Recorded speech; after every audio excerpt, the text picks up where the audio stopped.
Februari tahun 1959. Pegunungan Ural, Rusia. Salju menutupi segalanya seperti kain kafan putih.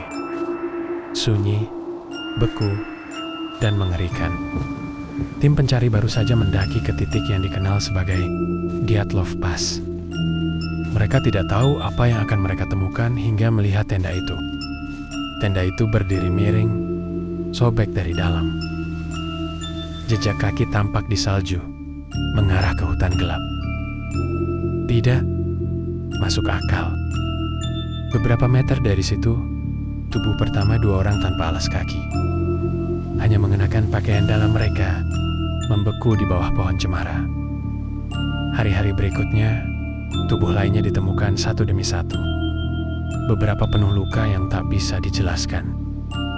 Tengkorak retak, rusuk hancur. Salah satu dari mereka kehilangan lidah dan matanya.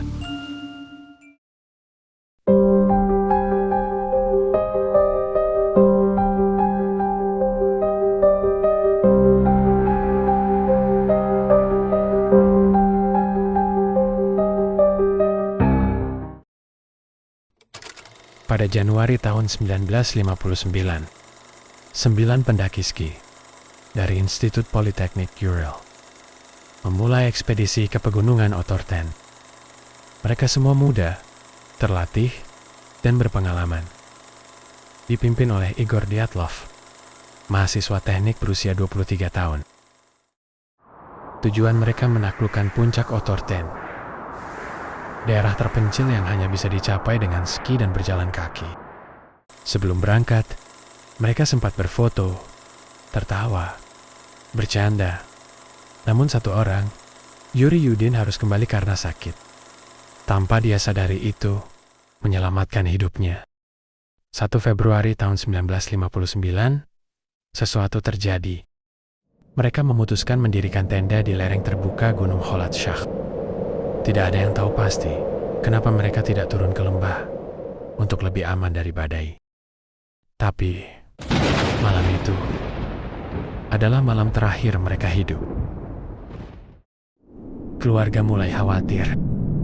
Tim pencari mulai mencari keberadaan mereka. Setelah 3 minggu hilang, tim pencari menemukan tenda mereka roboh sebagian. Dan yang paling aneh, robek dari dalam keluar. Seolah-olah para pendaki melarikan diri dari sesuatu di dalam. Semua perlengkapan tertinggal seperti sepatu, pakaian hangat, alat makan, jejak kaki yang mengarah menuju ke hutan pinus sekitar 1 kilometer dari tenda. Jejak itu tidak menunjukkan adanya kepanikan mereka berjalan, bukan berlari. Dan di bawah pohon sidar yang tinggi ditemukan 2 tubuh pertama. Yuri Doroshenko dan Yuri Krivonishenko ditemukan dalam keadaan tanpa pakaian, tanpa sepatu. Tubuh mereka menunjukkan tanda-tanda hipotermia ekstrem. Tangan mereka penuh luka, seolah-olah mencakar batang pohon besar dengan paksa. 3 tubuh lainnya ditemukan di jalur antara pohon dan tenda. Dyatlov, Kolmogorova, dan Slobodin. Mereka tampak mencoba kembali ke tenda, namun gagal. Slobodin mengalami retak tengkorak, namun bukan karena benda tumpul biasa.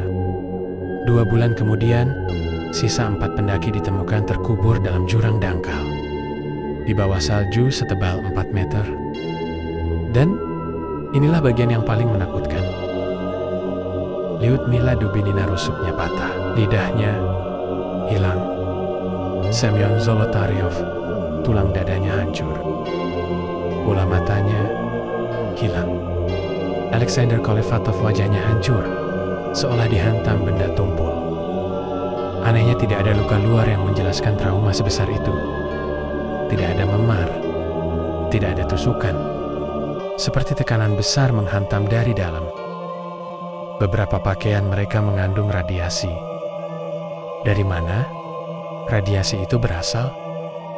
Tidak ada senjata, tidak ada alat. Tapi hasil tes laboratorium membuktikan bahwa ada sesuatu yang tidak biasa. Sejak tahun ke-1959, puluhan teori bermunculan. Mulai dari yang masuk akal, hingga yang menyeramkan. Avalanche atau longsor salju. Beberapa peneliti meyakini mereka panik karena longsor kecil. Tapi tidak ada bukti longsoran besar, tenda masih berdiri, tidak ada bekas tekanan salju. Senjata rahasia Soviet. Ada teori mereka menjadi korban uji coba militer rahasia. Mungkin mereka melihat sesuatu yang tidak seharusnya mereka lihat. Mungkin mereka jadi korban eksperimen senjata gelombang. Tapi tidak ada bukti resmi.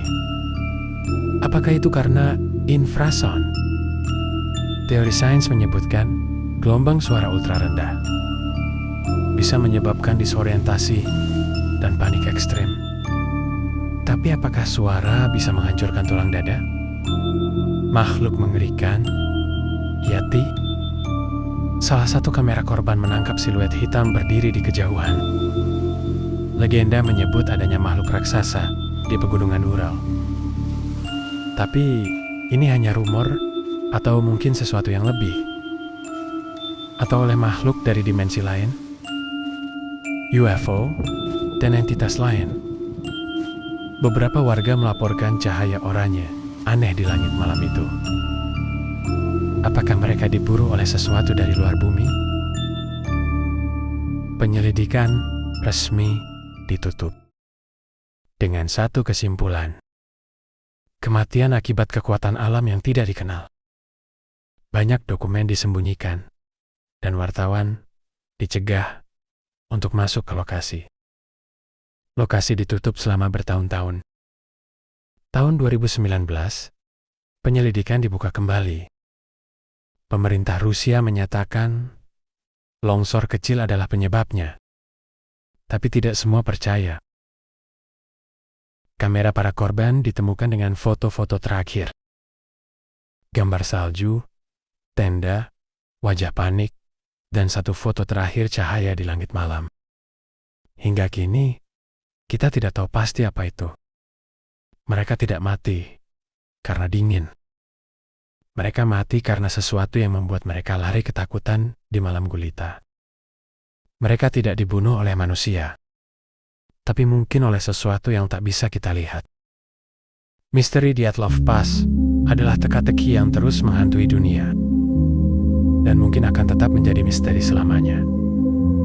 Jika kamu suka misteri seperti ini, jangan lupa klik like, share, dan subscribe. Tinggalkan komentarmu. Menurut kamu, apa yang sebenarnya terjadi di Dyatlov Pass? Sampai jumpa di kisah selanjutnya. Di Misteri Tanpa Sandi.